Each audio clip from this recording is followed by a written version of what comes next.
from a defabricated solar-powered garden shed in Rockland County, New York, USA. This is Stand Up with Pete Dominick.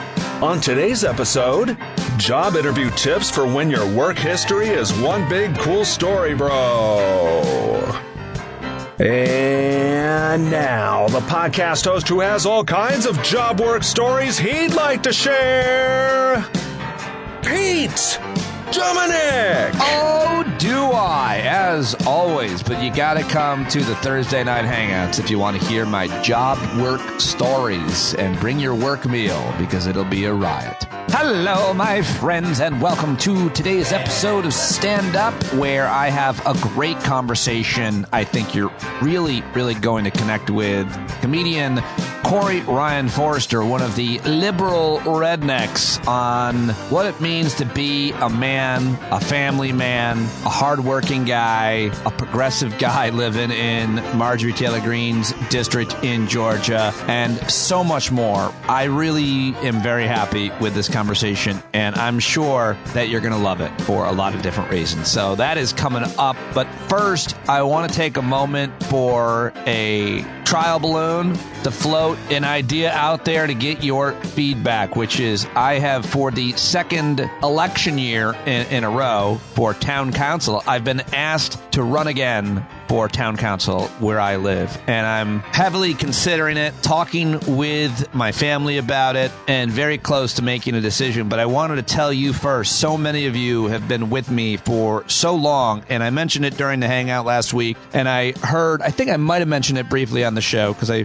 heard from a few listeners, but I just wanted to get your take on it. It's not something I sought out. It's something that I've been asked to do for the second time in a row. They asked me 2 years ago, and I couldn't get, it was too late for me to get the signatures, but they've asked me this year with plenty of time, and there's so much bad going on in my town, and I really do think that I'm equipped to deal with it, to run a campaign. I think I can win, and I think I would really like doing the work. I'm definitely scared of how they might come at me and attack me and my family, for sure. And I know some of you will probably be concerned about what this means for the show, but my idea would be, if I do run, to do a corresponding documentary with my daughter and maybe even Odessa, our intern, documenting what it takes to run for local office, why I want to do it, the ups and downs of it all, the costs, all of it, the door knocking, you name it, the whole campaign. And more importantly, I think I'll be able to put out more content as a result. So it definitely won't hurt the daily show. I'll continue to do the same amount of work, if not more, for the show. I mean, that might not sound realistic, but I'm definitely sure I can handle it. I do not want this to wither at all. It's a part-time gig. It's a paid gig. And it comes with health benefits, which would certainly be nice for these two independent contractors, Val and I. And most importantly, I've talked a lot about the importance of local government, local issues, local media and journalism. And I think I want to be the change that I want to see in the world. I think maybe it's me. And I only think that because so many of the, frankly, almost entirely women who lead several of the different political organizations in my county have said that as well. They've asked me, and I've talked about this for a long time, so maybe I could beat it. I really would love to get your thoughts on it. I'd love to hear from you. So many of you have been so inspiring talking about the community that we created here around the podcast, and I think that I could do something similar in a more traditional way in my own community. But please be honest with me about your concerns, about anything, and if you think that I'm the right guy. How would you know you don't live in this town? I mean, some people do that listen to the podcast. Anyway, I just wanted to throw that out there because I wanted you to know, especially if you're a longtime listener, especially if you're a paid subscriber. We'll talk more about it at the Hangout on Thursday night, where I'll be having some very special guests stop by. Still haven't finished inviting some of those special guests, so if you'd still like to get your vote in, reach out to me at standupwithpete@gmail.com. That's tomorrow night's Hangout with some very special guests. We'll talk more about this idea, this potential run for town council, and as always, we'll have a rip-roaring fantastic time. Speaking of having a fantastic time, our 18-year-old Ava is on her way back from Spain, and she had a fantastic time. There were some thoughtful people who were concerned Is it okay to send your daughter, to support your daughter going to Europe when they're an 18-year-old senior in high school? Yes, do it. I highly recommend it. And even when they're younger, boys, girls, non-binary, whatever your kid is, send them, give them whatever opportunities you can afford to, and don't shelter them. Send them out there. Let them fall on their faces. Let them grow and become independent and confident. This trip definitely did that for Ava. I'm really excited to see her come back, and definitely missed her a lot, but I'm most grateful that we were able to give her that opportunity, and she took full advantage of it. Got to see Barcelona. Yeah, that's how I say it. And Madrid. And it was a great experience and a parenting triumph just to be able to endorse it and support it and not be overwhelmed with our own concerns of fear and whether or not I'm going to have to go over there like Liam Neeson and liberate her from some kind of evil sex traffickers. There were jokes. There were jokes that were made. But very happy, very excited to have her back. And in world news, lots to report about, talk about. Just want to mention a couple quick stories. Of course, you all know at this point that President Biden showed up in Kiev the other day on the anniversary of the invasion from Russia into Ukraine. Now he headed over next door to Poland, where we thought he was actually going, and he made a very powerful speech. A lot of people talking about this speech. This portion specifically a prelude to the onset of the war crimes investigations and prosecutions that we've heard the vice president announced this week. He didn't have to be this specific, but he does, and I think it's important because he sets a tone, a target, and talks about the work that investigators and prosecutors will soon follow. Here he is on the Russian forces and the crimes they've committed. For free people refuse to live in a world of hopelessness and darkness. You know, this has been an extraordinary year in every sense. Extraordinary brutality from Russian forces and mercenaries. They've committed depravities, crimes against humanity, without shame or compunction. They've targeted civilians with death and destruction, used rape as a weapon of war, stolen Ukrainian children in an attempt to steal Ukraine's future, bombed train stations, maternity hospitals, schools, and orphanages. No one can turn away their eyes from the atrocities Russia is committing against the Ukrainian people. It's abhorrent. It's abhorrent. But extraordinarily, as well, has been the response of the Ukrainian people and the world. 1 year after the bombs began to fall, Russian tanks rolled into Ukraine.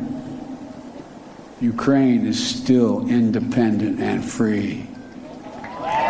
There you go. Our president in Warsaw, Poland yesterday. The Bloms. He misspoke. He said Bloms. It's okay. We forgive him. That was one big story yesterday. Another huge news story that dropped late in the afternoon. I think it was late in the afternoon. A special grand jury, the Georgia investigation that investigated election interference. I just need 12,000 votes. Can you just, come on, Brad, hook me up with some votes. Of course, that whole investigation, well, apparently the grand jury has recommended indictments for multiple people on a range of charges in its final report. And the forum woman, who might be talking too much, her name is Emily Kors, said that a lot of the names we will recognize. Here is the way Ari Melber started his show on MSNBC talking about this. I think this is a good quick recap. Breaking news tonight out of the criminal Trump probe in Georgia, and it sounds big. I'm going to walk it through with you. The grand jury is recommending multiple indictments, and that news tonight is from an on-the-record source. We hear a lot about leaks and sources of anonymous people and the two-source rule. What is breaking news right now is on the record. The head of that Georgia grand jury speaking out for the first time, which feeds questions and speculation tonight about who exactly is now being potentially recommended for indictment there. This is the first ever inside account of the inner workings of the Georgia grand jury. If you're thinking, well, you've heard a lot about it, you've heard about the report, we've covered it, I'm just going to tell you this once because this is the only time I'm going to say it, because this is the only time it's happened first. This is the first time we've had a grand juror speak out. And at that, the foreperson This is the only known state criminal probe into Trump's election activities.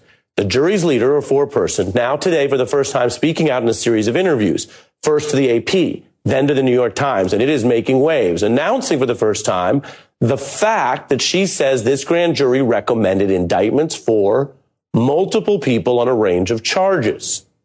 Now, after what felt like a sudden set of print interviews, I mean, people woke up in the legal and news world today going, oh, the four-person speaking out? The legal world, the Trump world, everyone went into overdrive, I could tell you that.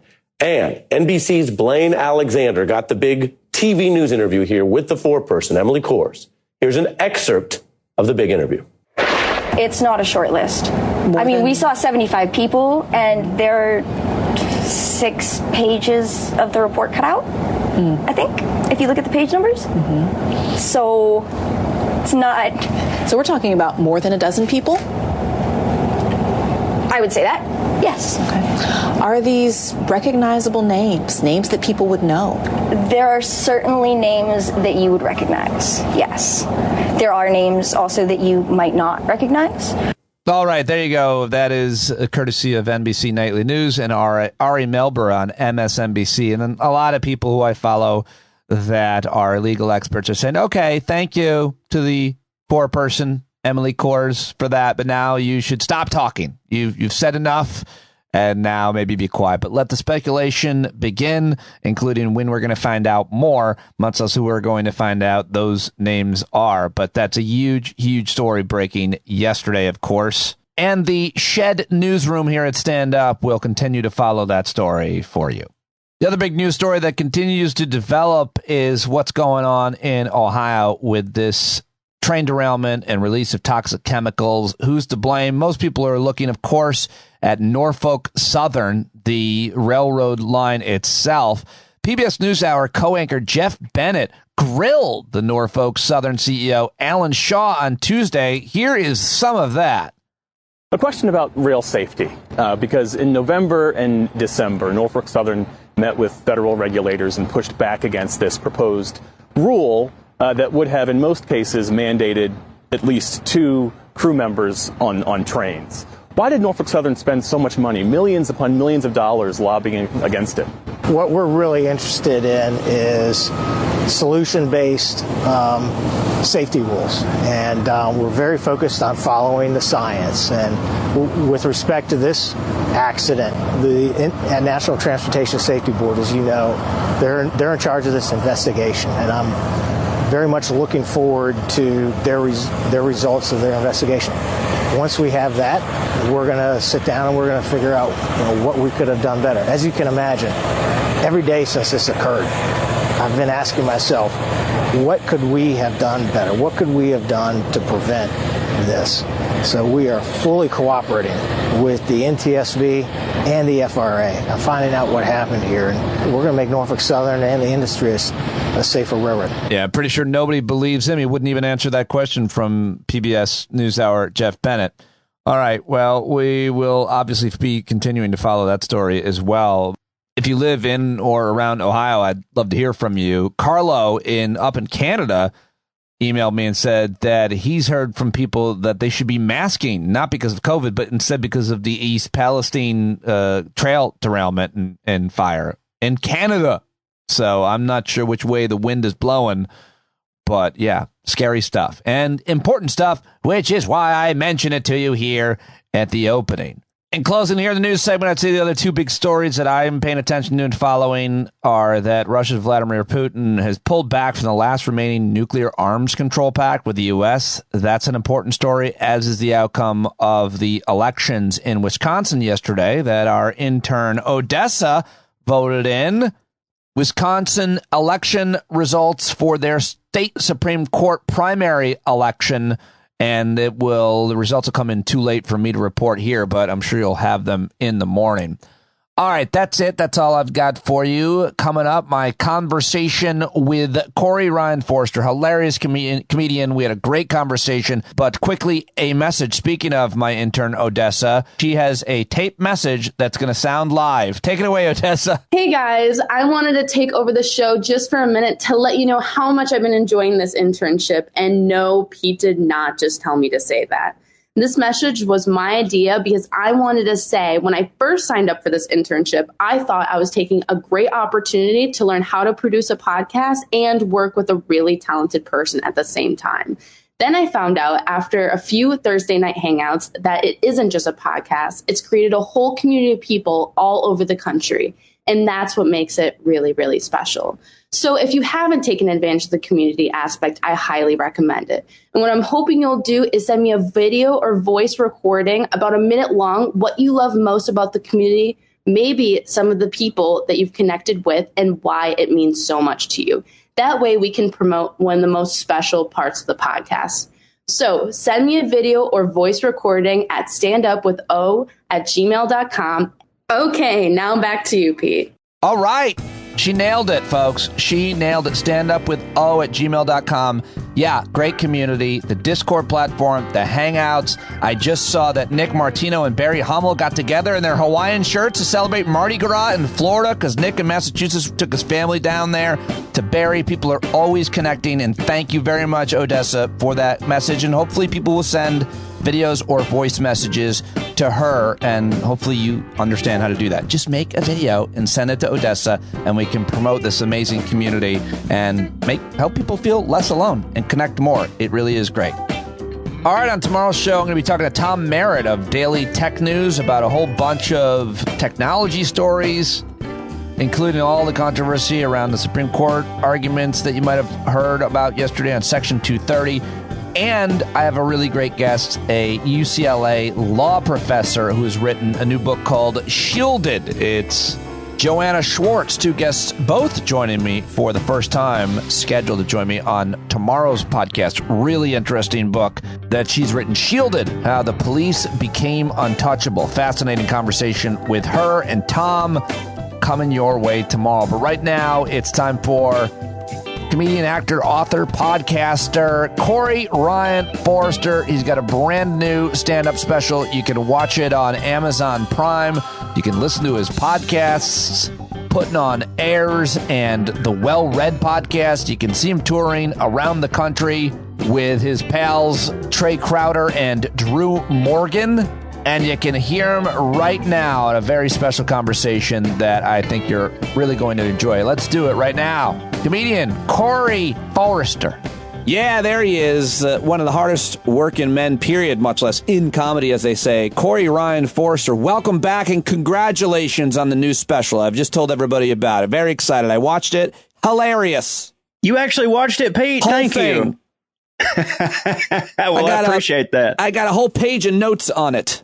Oh, my God. That's more than I had before I filmed it. It's amazing, really funny, really thoughtful, honest and vulnerable and smart. You taped it in Nashville, Tennessee, huh? Yeah, that was like the only option, pretty much. Not like that they gave us, but for us, we were just like, listen, obviously we want to shoot a special, but like we've got like maybe 3 places we're comfortable doing it, and Zany's in Nashville was like tippy top of the list, and of course they're awesome, so they obliged, and that was it. You know, it was magical. Well, I want to get into it a little bit. We'll talk about some of the things that you cover because there's a lot of really autobiographical. I mean, the whole thing is autobiographical. I think it's fair to say, right? You're set. Yeah, I'm a narcissist, so everything is pretty much autobiographical with me. Well, you like a lot of comedians do a lot of self-analysis, and I think that's really healthy for everybody. But you do it kind of and then share what you've learned on stage. I remember I started going to therapy when I was 24 just because I didn't have any material because my life, like I didn't have like a crazy life, you know, like you had a pretty wild ride, it sounds like, as a child.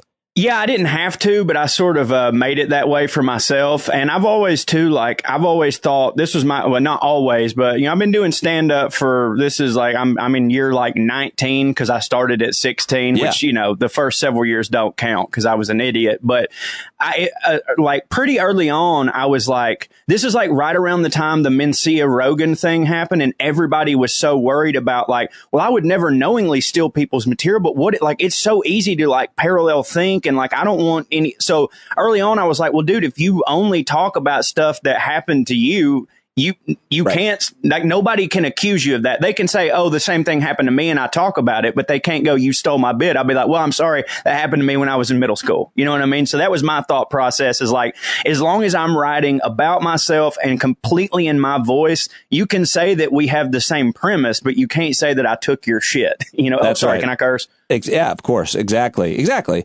Well, it's very personal. This new set is really personal and obviously really funny. And, you know, a commentary as well, as always, from you. We get a good commentary on society. But let me just start with something like, I know you just announced this online, and I think this is great. And I like to promote when men make this kind of choice, which is you're about to become a daddy. Yes, I am. And I don't know, what did they call dad? What did you call daddies growing up? You called Meemaw. It was Meemaw and Papa, and my dad was, my dad was just Dad. His dad was Poppy. Some people around here, they do actually say Paul. They're like, my Paul or my old man, you know, but my dad was always just Dad. And I assume that I'm going to be that idiot who takes me to school. That'll probably be my moniker. Oh, you're so self-deprecating, which I love, But you are going to become a dad, and you made this announcement that you're going to not go on the road, basically, and travel. And it just, when I saw you say that, it resonated. I made pretty much the same choice, although my daughter was born and a little older when she was like 6 months old when I decided I can't do this on the road anymore. You tell me about that. Your wife's you're about to become a dad in April, and you've decided what's this decision? Because I want everybody to support guys like you, and I want other guys to be able to find a way to support their family and be with them and you know, make a living. Well, full transparency, I just wrote a new book, and I will be going on a book tour in the fall, but it's not going to be like an insane tour. Like the Well-Read Comedy Tour, dude, we toured 48 weeks a year. And so I'm still going to I'm going to do the thing where I don't get rusty. Like every now and then I'm going to pop up to Zany's, do a show. I'm going to any show that if we're doing Asheville and I can drive there and immediately be back home, I'll totally do it. When I say I'm coming off the road, I mean no more of these full weeks gone, no more of the full weekends, no more of the I'm gone for 2 weeks. And I just don't want to be the guy. And it's totally fine if you are. I'm not here to pass judgment. Yep. I don't want to immediately leave my wife. And I just I don't know, man. I've seen Trey, who I tour with, Trey Crowder, and his kids weren't newborns to 2-year-olds when we started the tour. They were a little bit older, but I've just seen how, number one, how great of a dad he's been on the road, and how he sort of bucks the stereotype of the comedian that we all know him, where they're just like, oh, my family doesn't matter. It's all about, listen, that they'll like the money. You know what I mean? Yeah. I'm doing this for them. And I've seen him be such a really good dad. And I've also seen him get extremely tore up when we had to be gone for too long. And I didn't really understand it. And I still don't, because the thing ain't come out yet. But I believe Trey so much, and me and him are so similar in so many regards, that I was like, oh my God, I need to go ahead and make preparations now I want to be home. And frankly, a lot of it had to do with my niece, my sister's kid, who currently is my best friend and the love of my life. I'm told that I'll technically like my child more. I'm told this. It doesn't seem possible. But I really love being at home and cooking for my family and being there for movie night and stuff. And I was like, I've got a couple things going on. I don't think that I have to be there every night. You know what I mean? On the road, that is. I think it's great, and I think you will never. I'm sure you won't regret that. I mean, ego is always at play, especially when you do what we do. Mm-hmm. It's always there. It's getting raised, it's getting lowered, and you just have to have, I think, a thoughtful relationship with what that is. How do you think about your own importance in life when you're a comedian? Yeah. I never, I was definitely always one of those, and I've been a young, immature guy most of my 19-year-old career, but most of my 19-year career, because I was 16 when I started. Right. I'm 35 now, but as a comedian, that's not, we're children. We're still children. Yep. And I was always the guy who was like, yes, of course I'm going to have a family and I'll do this, but I still have to, what you have to do to succeed. You got to put them kind of second, and, you'll still love them and blah, blah, blah. And I don't know maybe it's when my wife got pregnant, Maybe it was like having a couple family members die. Maybe it was my niece. But just one day, it literally just hit me across the face where I was like, your family is the most important thing in the world. Why do you care? Why do you care if all these strangers like you when like you might lose these people, you know? And then I was like, me and my wife made the conscious decision to buy a house in North Georgia instead of moving to LA or New York. And it hit me. I was like, I can afford to live here not doing that much. No, I mean, I think that, you know what I mean? Yeah, I do know what you mean. I think it's a really great choice and decision. I wish I had been able to, I mean, my life is, obviously I was strapped to corporate media in New York City. I wasn't going to go anywhere. That was a great gig. But the point is, like, if you can live in a place where the standard of living is more fair, let's call it, decent, then that's great. It's just hard to do when you're an entertainer. But you guys have been able to make it. Well, you've been able to do a really good job with it. Do you know what you're having? Yeah, it's a boy. It's a boy. So I'm about to get. I'm pretty excited because I don't have to like. I was worried about having a girl. My niece is a girl, obviously. I was worried about having a girl because Chris Rock used to have a bit. It was like when you have a boy, you have to worry about one dick. When you have a girl, you have to worry about all the dicks, you know? And so I was like a little worried about that. But now that I'm having a boy, and I think I talked about this a little bit on my special, but like, there's so much stuff that I did that I'm about to get payback for. I just know it. I feel it. I'm terrified. I don't believe in that. One, you don't? Not at all. No, not at all. Because I know you're a really good and decent guy. I know you talk a little bit about, some of the stuff that you did when you were younger. We all did a lot of those things, and we all make a lot of dumb mistakes when we're younger. I don't think it comes back. I think you pay it forward to your son. I think you're going to be, at this point, a great role model for him, as, you are just in how you treat his mom. I mean, I'm not worried about that at all for you. Well, I really appreciate that. And a lot of what you just said is a reason that I decided I didn't want to be on the road so much because, and let me preface this by saying, I love my dad. He's a great guy. He just came from a different generation. He was raised from a different generation where in his brain, it was, in order for me to be there for my kid, that means providing for them financially and being at work all the time and, not doing a lot of the like, oh, yeah, I'm sure that they would love to hang out with me right now, but I got to go make money for them and they'll appreciate it one day. And for sure, I get that. But like, there's a lot of things. And my dad's a great guy. And I think he would look at the world completely differently. But like, dude, like back in my dad's day, like therapy wasn't a thing. Being introspective wasn't a thing. Being a sensitive dad wasn't a thing. Like Jim from The Office wasn't even a character yet. Dad was like Archie Bunker, Yeah. And I just saw all these things and I was like, hey, I started going to therapy and I was like, dude, it's not your dad's fault. He didn't know any better. And I think he would do it differently. But you have this real opportunity to take all the things that you wish were different and now you can make them different. And I was like, and I don't think that you can make any of them different if you're FaceTiming your kid every week going, I'm in Dayton, what are you doing? Yeah, no, I mean, I think it can be encompassed or encapsulated in kind of just the simple idea that our parents' generation, gender wise, the man thought, the best thing he could do would be to make a good living to support his family in a nice, safe neighborhood with nice house and a couple of cars and good opportunities for their kids. And there's nothing really terrible or pernicious with that. Not. But this generation thinks a lot differently. And I think in terms of time, pandemic certainly, and they made that even more clear if it wasn't clear enough, which is, guess what?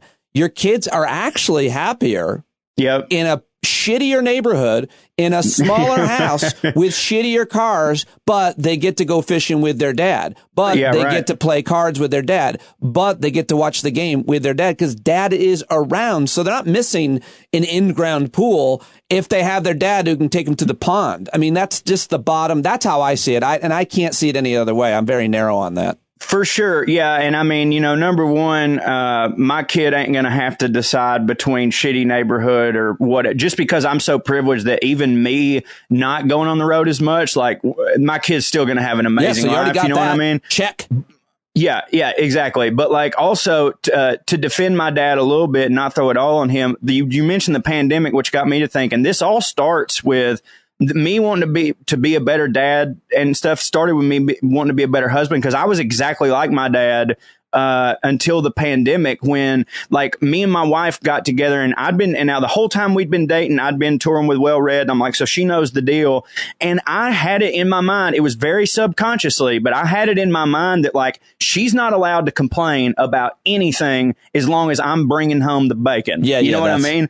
I had that old school Southern, like, hey, hold on now. You see that big check I made? Yeah. Oh, I'm sorry. I came home with a little bad attitude. I'd been in Buffalo in February. What do you want from me? You know, I did that like unconsciously.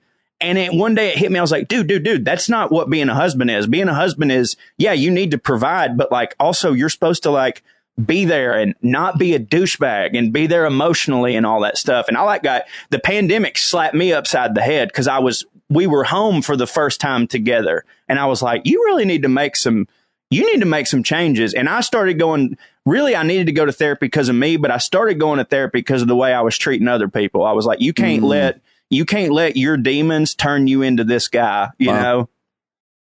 What did you learn? And how have you been able to change it?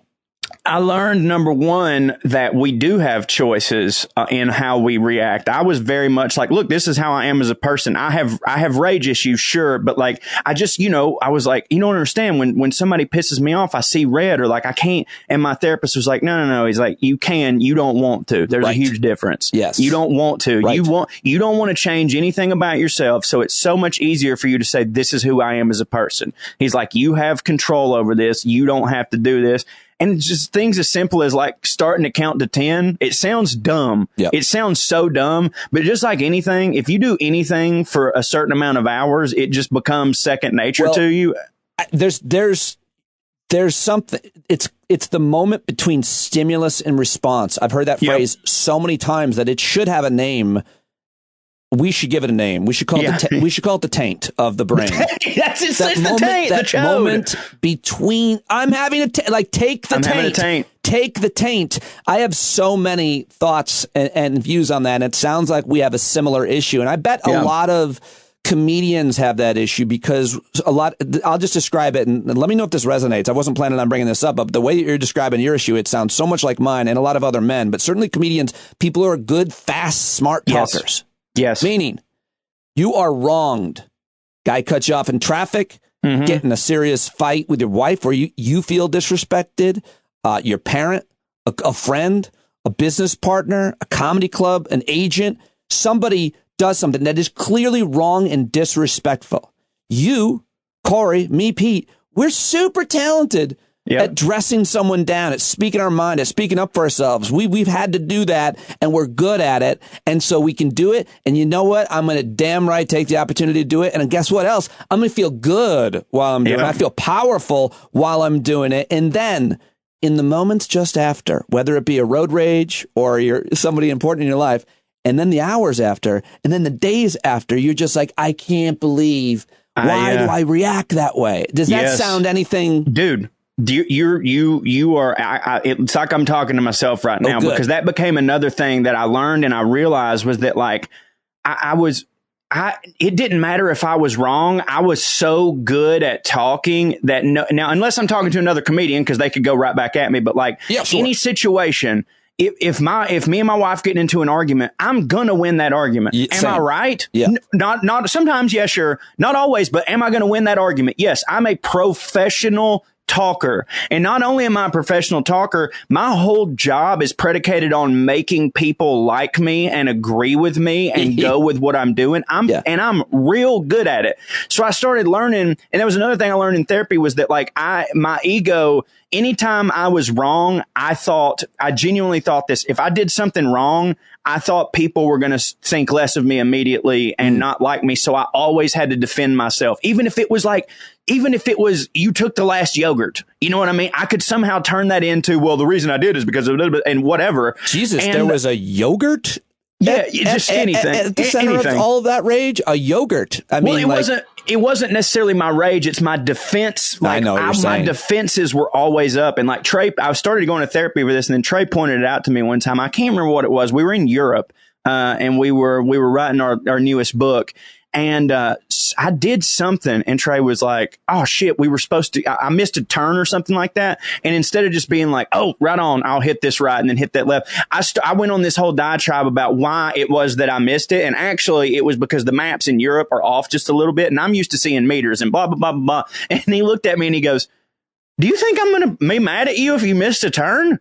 He's like, you missed the turn, dude. You missed it. It's fine. Let's just go on. And I was like, oh my God, my therapist is right. I totally do that. I defend everything. And so now I don't do that as much. I apologize a lot more. That is profound. The discoveries that you're making. Just a couple, quick things on that. I think one of the most important things that our generation of men, especially, is learning that therapy is great. That's awesome. The other thing that's really great is having a group of men who you're so close with, the way that you are with your friends, that they'll psychoanalyze you in a moment like that, break you down almost with care, sometimes with humor. Yeah. But you'll have someone say, hey, man, you don't need to do that with me. You don't need to put on that attitude. You don't need to make those choices, or just call you out on that behavior. Yeah. And that's not going to damage the friendship. And that, I think, is lacking for so many of us. And it sounds like you've got that type of friends who are always going to be thoughtful but honest. Yeah, Trey Crowder has no problem telling you when you're wrong. Sure, I'll say that. But yeah, no, and that is a good thing, because there are a lot of so many of the things that I went to therapy for is so that I didn't turn out to be like my dad in this regard. You know what I mean? And again, love my dad. He's great. But there's some things that I saw like, the only reason I realized them in my dad is because I realized them in myself first. And I was like, holy shit, that's where I got it from. I can stop it though. Sure.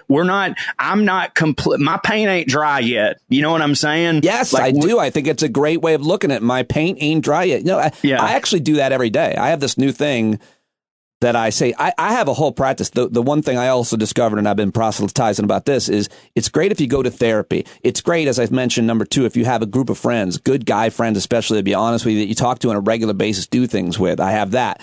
But the thing I was always missing was a daily practice where I would remind myself, basically, Corey, don't be a dick today.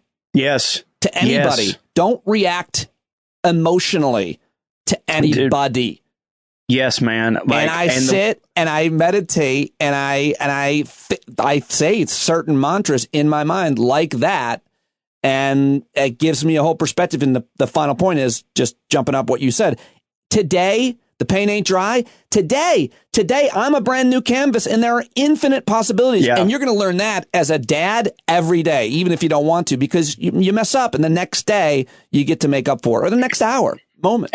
And it's so important. I'm glad that you put it like that, like today, because what I found out is that it is important to look at every single thing that you do in life as a day by day thing, instead of from now on, I'm not, because when I quit smoking cigarettes, the best advice I got was, don't say I'm never smoking a cigarette again. Say I'm not smoking a cigarette today, and wake up every day and say that, because anybody cannot have a cigarette for a day. Anybody on earth cannot have a cigarette for a day. But when you put it in your brain, I'm never going to do this, all of a sudden there's this big weight on you, And so to me, there's hey, Corey, today you're not going to overreact to anything. You're going to breathe. You're going to this, you're going to that. And and all this is so cliche. And I'm here to tell everybody that a lot of it is cliche, but that'll actually make you mad when it works. You're like, God, it's been right in front of me my whole life. It was like, I can't remember if it was like the rule of 7 or something, where it was basically like, when something happens, think about it like this. Is this going to matter in 7 seconds? Is this going to matter in 7 minutes? Is this going to matter in 7 days? Is this going to matter in 7 weeks? If your answer to any of those is no, fuck off. It's fine. You know what I mean? I love that. I don't think I've heard that. And by the way, I don't mind like cliche at all, because that's what my meditation is. My meditation is a daily cliche of positive mantras, because I forget it otherwise. I lose thought of it. Pema Chodron quote I just shared. Speaking of, well, this isn't cliche, but it's a quote, but I love it. I think it says, it's like what you just said. about the sevens, she says, start now. Start where you are. Start with fear. Start with pain. Start with doubt. Start with hands shaking. Start with voice trembling. But start, and don't stop. Start where you are with what you have. Just start. Meaning, if you had a cigarette yesterday, you can start today. Yeah. If you cheated on whatever kind of diet you're trying to commit to or exercise routine, or if you, in my case, had a negative emotional reaction to somebody you cared about, you can start over today. Don't let it set you back and put you in that dark place. And it does. It still will. But just remind yourself, you're not over.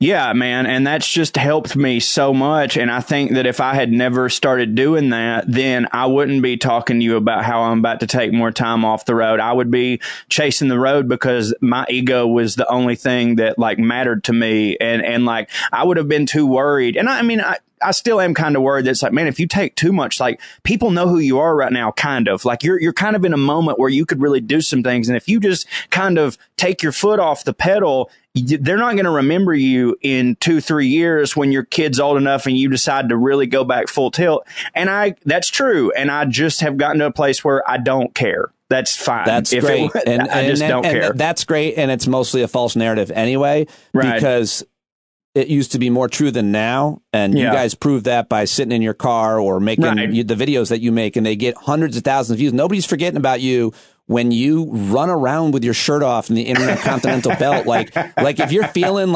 irrelevant for some reason, Corey, just do one of the things that you do. I'll watch that shit. You as Putin, I'm here for it. Thank you, Pete. I am one concern. It's mainly for your wife. You just told me your wife's pregnant with a little boy. Mm-hmm. And, if it's a vaginal birth, your head, you saw it coming. And I'm glad you wore a hat and you're special. I want to say that too. I'm glad you're wearing one now. Your head, are you concerned that the boy could have your circumference skull and it could hurt your wife? So first off, I would like to say to all the listeners that may not know, the very first time that I met Pete, it was always a running joke between me and the guys that my head was big. And I thought they were just ribbing me. We sat down in Pete's studio and I took my hat off for a second to scratch my head, and Pete looked over and goes, "Are you serious with that thing? Is that for real?" He thought I was wearing a prosthetic or something like Vader's head. So I've only missed one. I've only missed one baby appointment, and I'm so proud of that. I've only missed one. We're going today. Every single time my wife's like, "Corey, you don't have to come. You can go golf. It's okay." Because she's awesome. My wife rules. And every time I've been like, no, because but for a diseased reason. In my brain, I'm like, no, because your friends' husbands, they didn't come to these, right? So when you're talking to all them, I'm the better one, right? Do they cook for you at night? No, they don't, right? Do they warm your car up in the morning when you go to school? No, they don't. Do I give a shit about you, babe? Absolutely not. Do I care about being the best? 100%. It's all about the reputation and the ego. How you look. Yes. So anyways, I missed one of the appointments, and coincidentally at that appointment, it was a different doctor that was there because her normal gynecologist was delivering a baby. And my wife said that she called me laughing in tears. And she said the first thing this person did when they put the jelly on her belly and had all the stuff going, they go, "So does your husband have an unusually large head?" And she was like, "Yes, it did. My kid's head is in the 99th percentile. She's only 7 months, it's due in April. I guess she's 7 months pregnant, and the baby already weighs 6 pounds, most of it head. So it's going to be a nightmare down there." They looked at the sonogram. There was no body. It was just a head forming. It was like MODOK from Marvel. Yeah, it's rough stuff. Dude, I still feel somewhat bad that I did that when I met you, but you guys were not New York comics, and you were walking into a New York comic room, and the New York comic move is to put you down first. Of course. Or it's just even, someone coming on your show, let them know who's boss so they don't get the best of you in front of your own audience, because that certainly happened to me. Newt Gingrich did that to me. It was brutal. Came into my own room and threw me around. Speaking of big heads, so everybody go to, what is the website? Part-Time Funny Man? Yeah, parttimefunnyman.com. That's my Substack. It's $5 a month. But here's the deal. I also put everything out on there for free. So even if you don't pay the $5 a month, you'll still get everything. I like that. I think that's a good idea. I do the same thing, basically. Yeah, I was doing it to where like, hey, if you can't afford the subscription, I'll comp you one. But then it got so complicated with me having the emails and stuff. Yeah. And then I decided, I was like, you know what? I'm putting it all out there for free. But if you want to support me, you can pay the $5 because this is easier for me. And I don't like, I have really cool fans, and I just like to think if you're the type of person that bothers you, that's like, oh, well, I'm not paying for. I would love to support him, but if everybody else gets this stuff, then I'm not doing it. I don't really care if you're my fan. Frankly, I don't. You know, like I said, I live in North Georgia. It don't cost a lot for me to be here. Like you can go somewhere else. That's cool. And I think they should come here to me because I care. I care deeply about everything they think, and I'm at your whim if you're a subscriber. No, it's great. Part-time funny man. Go subscribe and support Corey as he is there for his kid. And you're going to find out, well, you know, this is subjective, but I feel like, especially with an infant, much less a toddler, there's no other job like that. Let's just call it a job. You are on full time. There's no downtime. A comedian has nothing but downtime. So much downtime. And very little stress in many ways. Obviously, it could be brutally stressful, certainly on stage and just before, and it can be, obviously, but we don't see it as much that way. We live for it. But the point is, when you have an infant and you gotta be there on point, make sure that they don't stick a fork in the socket. I guess an infant won't do that, but you feed them. I mean, to me, the hardest and most stressful thing, honestly, was making sure that my kids were on a schedule, that they were fed well and healthy and on time. That is so much work. And my wife, dude, it's hard to even do that for yourself. Yeah, it is. It absolutely. Yeah, I can't keep a schedule, but my wife, Val, did it all, which made it so much easier for me. I was just Captain Fun almost their entire childhood. She did all the quote work, all of it. Right. And I'm going to try to pull my fair share, but I know that I'm not going to be as good at it. But here's one thing that I did. I'm making little preparations. I just got this headset with a microphone on it. So if I need to do podcasts while I'm like holding it and rocking it to sleep, I'll be able to do that. I've got like a portable studio and things like that. You know what I'm saying? That's like a great idea. No, you'll be the dual tasking. Maybe you'll breastfeed as well. Dude, if they'll clamp, I'll try. Will you please say, we know the gender. It's a he. You keep calling it it and dehumanizing the child. Do I really? Several times. It's been really jarring. My wife gets on to me and I don't even realize I'm doing it, but apparently I call all babies it's like all of them, like our friend to their parents' face once they're alive. Yes, but I don't mean to at all, but like we'll be somewhere and there'll be a baby. And I was like, did you see it grab that milk like that? And they're like, it's a boy or it's a girl. And I'm like, because it's not like me trying to be progressive and not assume it's gender. It's not that at all.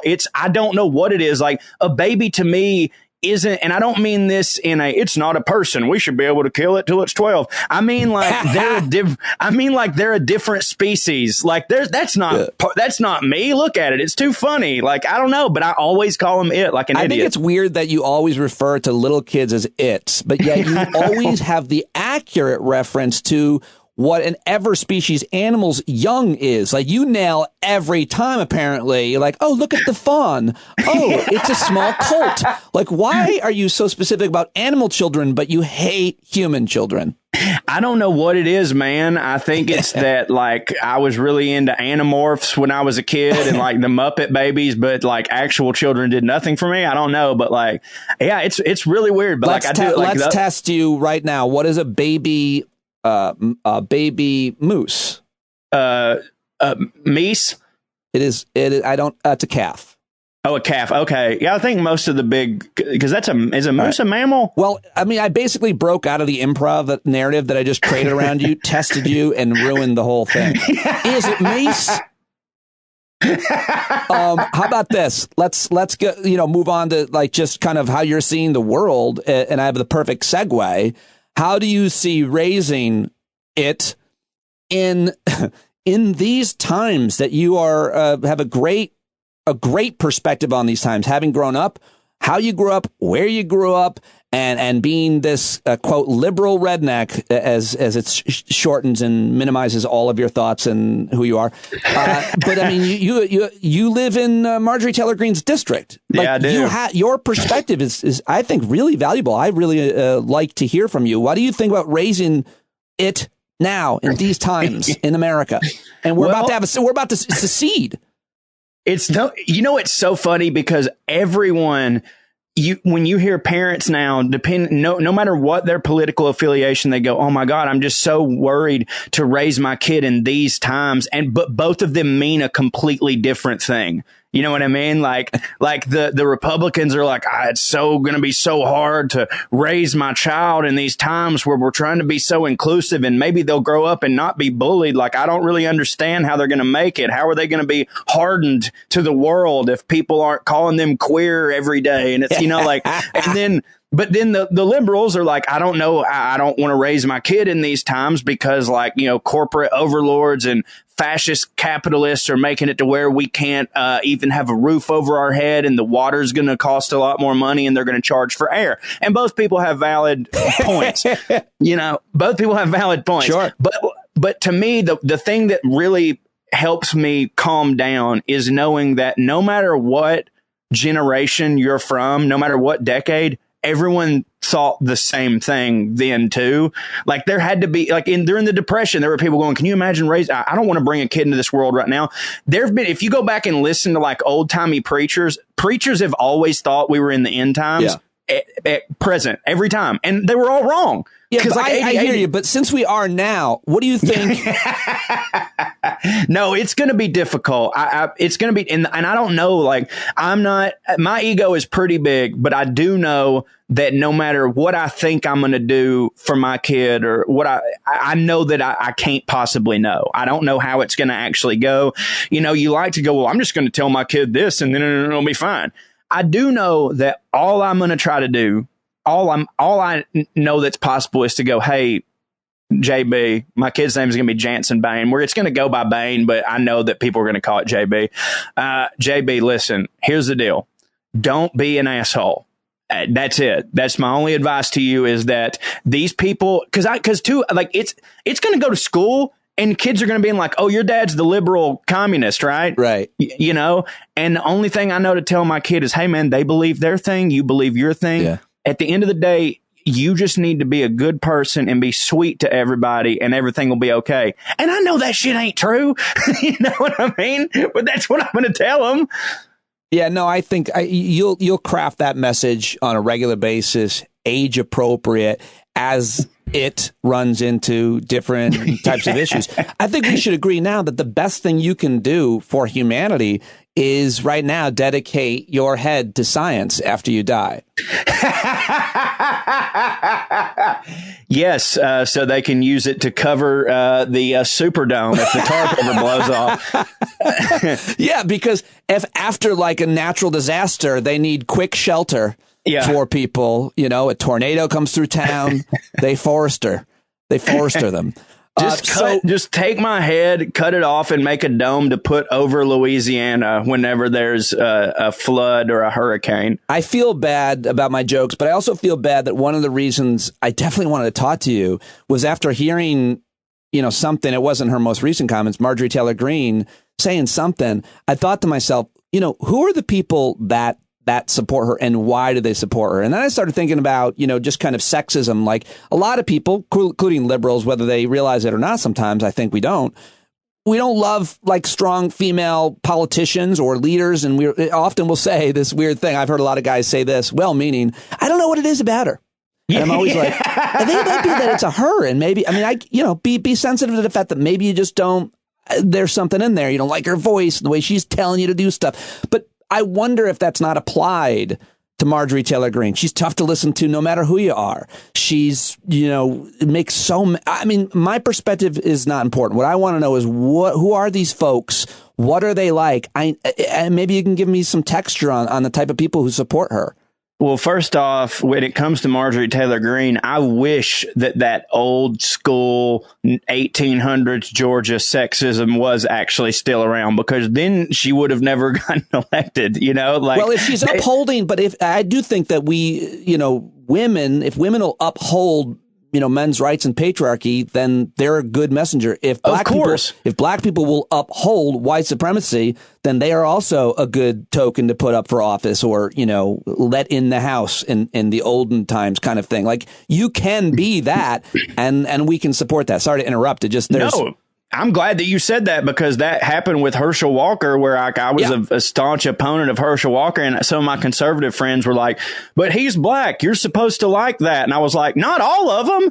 Like, hold on. Here's what I believe. I believe that Herschel Walker has the right to run and should be treated equally as a person, not because of his skin color. But once he starts saying stuff, I'm allowed to be like, I don't like that guy. You know what I'm saying? And they do the same thing for women, too. Like, I remember when Marjorie Taylor Greene got elected and the liberals lost their mind, me included, they were just like, oh, so as soon as y'all want women in there, but you don't want, that woman in there. And it's like, yeah, y'all too, for the record. Y'all, same thing. Yeah. Yes, we want one that believes the things that we believe. So, yeah, I don't know, dude. Like, here's the thing. Most of these people, I think that, something that I definitely fail to realize all the time is most of these people that vote for her aren't on Twitter 24 hours a day, and they don't hear about all the crazy stuff that she does. Like, they don't. Like, they didn't even hear the Jewish space laser thing, because they were at their house, and that wasn't on like the main news, I don't think. Now, granted, that's on them for not seeking out more information about someone that they're electing. All they see is that her sign says, elect Marjorie Taylor Greene, stop socialism. That's it. That's it.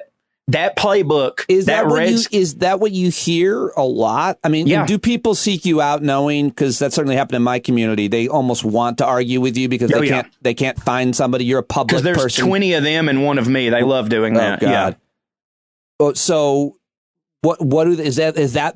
is that what you hear the most, the socialism thing? Yep. With everything. From Obama too. Like, it started then, and it was like and I always want to go like, guys, y'all said that Obama was going to make this a socialist country, and he failed, I guess. So like, why are you but like that, dude, it's the Red Scare playbook. Ain't broke. Don't fix it with these people. Can you ever meet them where I think the appropriate thing to do with people, if you think there's maybe an opening, maybe you think you could, sometimes we just shouldn't argue, we shouldn't talk, shouldn't waste our time, obviously. But do you ever, if you meet them at where they're at, have a thoughtful back and forth where they might, change their opinion on something based on, reality of the economy or something? I've had friends who, in talking to them, I actually found out that they believe all the same things that I believe, but they vote Republican. And I genuinely think it's because they just grew up where it's like my daddy votes Republican, my papa, we're Republicans. Yeah. And they will down the line believe the same things I do. And their biggest gripe is like, but I'm not a liberal, dude. Liberals are annoying. And it's always cracked me up, because I'm like, first off, you're never going to meet someone who agrees with that statement more than me, more than a comedian. That's true. I agree that liberals are annoying. But like, if that's your biggest gripe with a group of people, just get over it. You know what I mean? I would say people are annoying. 100%. Conservatives are annoying. Liberals are annoying. Centrists are the most annoying, because they're not even real. Dude, that pisses me off so much. Nothing annoys me more than when people talk about that they themselves are a centrist, or that there's this centrist. Like, it's just, I don't know. I feel like a cop out, because you don't want to say how you really feel. A centrist is a liberal who lives in a conservative town and doesn't want to get made fun of, or a Republican who doesn't want people to think that he's a seditionist. Like, that's the only right. That's it. Well, you have a joke in your new special where you talk about two kinds. There are two kinds of people, which I think is a great tool to employ on a comedy stage. And I love that bit. I think it's hilarious. But obviously in a conversation, you can't, that's not true. You have to break it down. But I do want to start with what you said, because I think it's a good starting point as to what those two kinds of people are. You also differentiate between stupid and bad, which I think is really interesting. So pick up on any of that. Yeah, so that became something that I knew I needed to talk about over the past couple years, because I see it on Twitter all the time. Like, some Republican senator or congressman will do something that is just so absolutely just horrible, reprehensible. And I'll see these big, like, liberal Twitter accounts. They'll share it and they're like, can they be any dumber? And I'm like, could you be any dumber? They're not dumb. They know what they're doing. They're evil. Quit. And because it made me mad, because I was like, when you call these people dumb, you're letting them off the hook. You're like saying like, oh, they don't know any better. Look how stupid they are. And it's like, no, you moron. They know exactly what they're doing. They're bad people. And of course, in the bit, I go on to say, like, you know, quit saying stupid when you mean bad, because it's offensive to stupid people like me. Like, I'm upset that in this country, you can no longer be stupid without people thinking that you're also racist and a seditionist.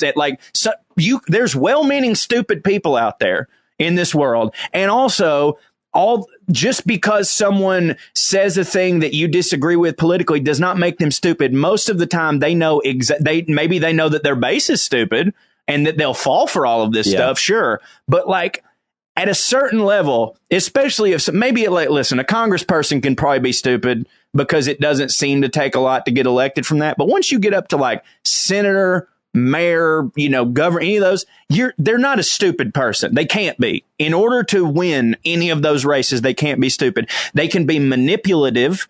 They can be completely narcissist and not care about the things that come out of their mouth. But stupid is not something that I would use to describe Purdue Pharmaceuticals, even though they go, how are these people? It's killing everybody. How can they be so stupid to make 180 milligram? It's not stupid. They don't give a fuck. Right. You know, we let them off the hook. Yeah. They know the consequences, whatever they might be, are just going to be a part of doing business, a cost, really. Yeah. You talk about that. I thought that was great. Rarely do you get to see a comedian mention Purdue Pharma. But the opiate epidemic is, you know, a really, really important issue, and everybody has thoughts about that. You also talk about, you know, listen, if I don't agree with you 100%, that doesn't mean we have to hate each other, dislike each other, disrespect each other. I certainly have been that guy before. I just burn someone down, at least in my mind. You know, I'm like, this idiot, I don't need to, because they think something that I vehemently disagree on. I mean, I've had those even conversations with my wife where we're on different sides of a couple of issues, and I've disrespected her. And like in public one time, I criticized her because of a view she had. It was a horrible, horrible thing I did. We were out with another couple. And as you said, when we first started, this whole thing is autobiographical. I just was talking about myself. Like, you know what I mean? Like, I did that. The reason that it was even something I wanted to point out, because I was like, oh my God, I do that too. It's sort of like when you like, let's say, I had never seen the movie Memento until yesterday, right? And then yesterday I saw the movie Memento and I thought it was wonderful. And then today I said to you, Pete, I said, so you know in Memento, and you were like, oh, I've never seen Memento. And I was like, are you fucking serious right now? You've never seen? I just watched it yesterday for the first time. And I found myself doing that a lot, where like the needle is constantly moving in terms of what it means to be progressive and what it means to be morally right. And that's going to be the case from now until whenever. We're always learning that the way we were doing things maybe wasn't the right way. And every day we'll learn a thing and go, oh, wow, I didn't know. Like, okay, perfect example. I didn't know the word. So the word gypped is a racist term. Like, I assume I'm fine by saying it like that because I'm quoting. But I didn't. Anti-Semitic?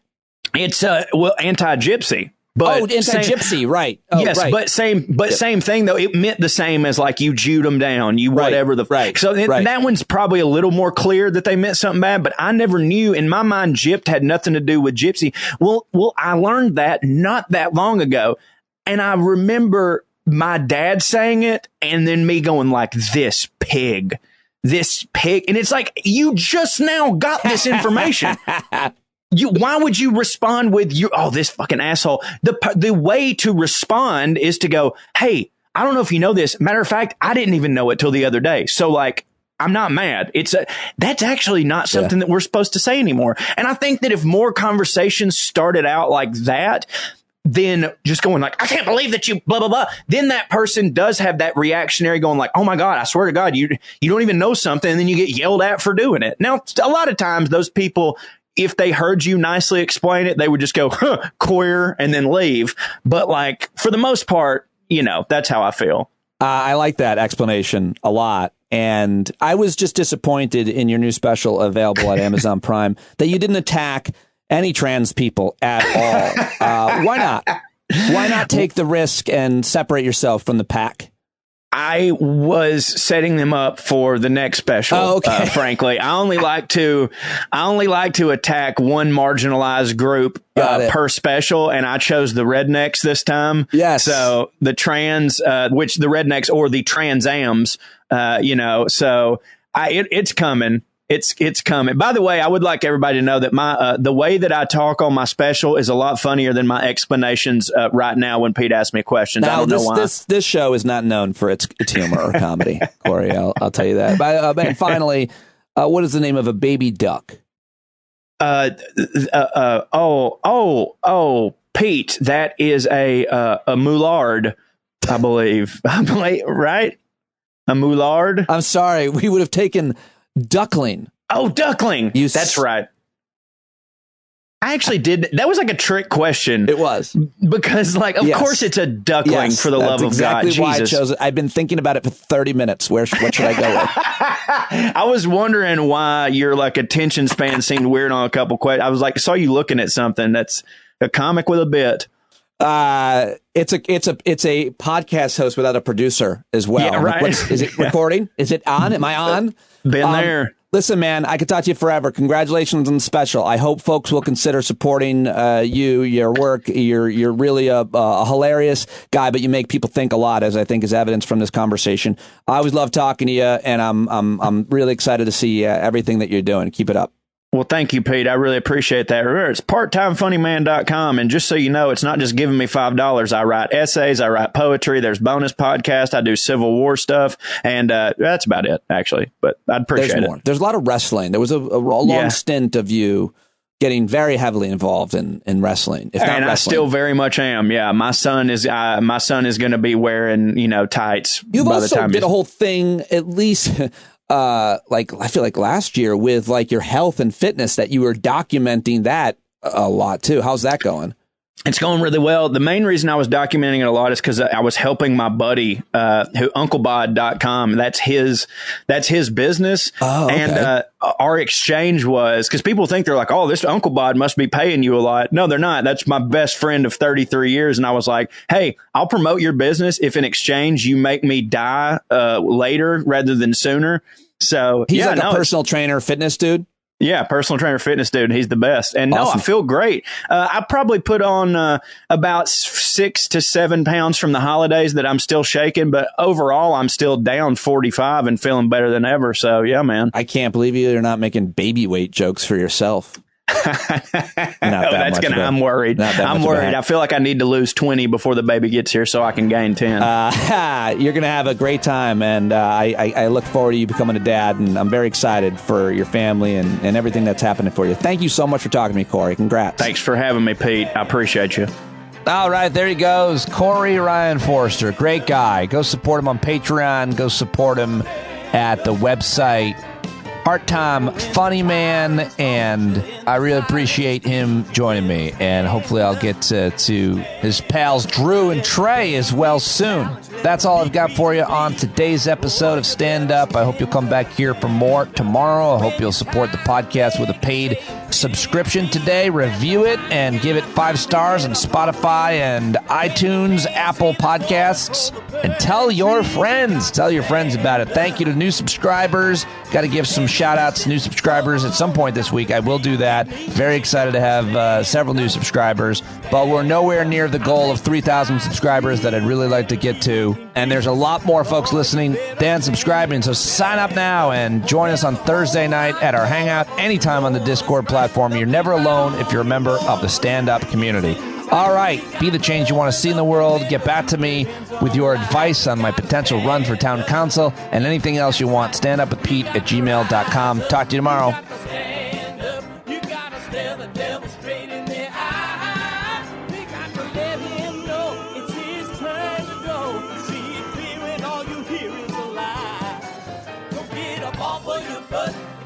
Off of your fence, even if it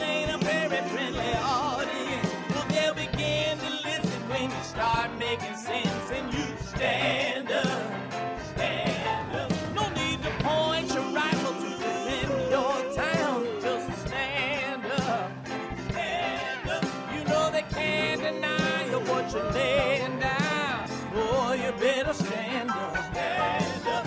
Show your face of every color, yellow, black, red, and brown. She's the place where every lost child will finally be found. There's only one thing to do before we stand our ground, and that's stand up, stand up. Well, the founding fathers saw a land for all. They had to stand up, they had to stand up. They had a keen imagination for a crystal ball, drawing all the plans of a stand up. But all they had to go on was the time they were in, with other causes for laws, and since they weren't even sin, they knew that change was gonna come before the change could begin. They had to stand up.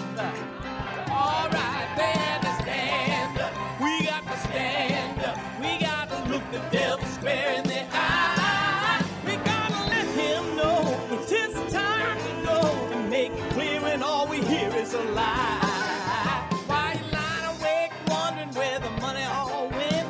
It'll be the cost of freedom that'll go unspent. You can see him flee the scene of that experiment if you stand up. All right, we got to speak up, we got to reach up and raise your voice in every way you know how. Don't be toes up, you got to show up. Ain't no better time to do it but now. No need to pledge allegiance to no wanton tribe. Rise up, show obedience to the voice inside, and listen well and it'll tell you not to run and hide. It says stand up.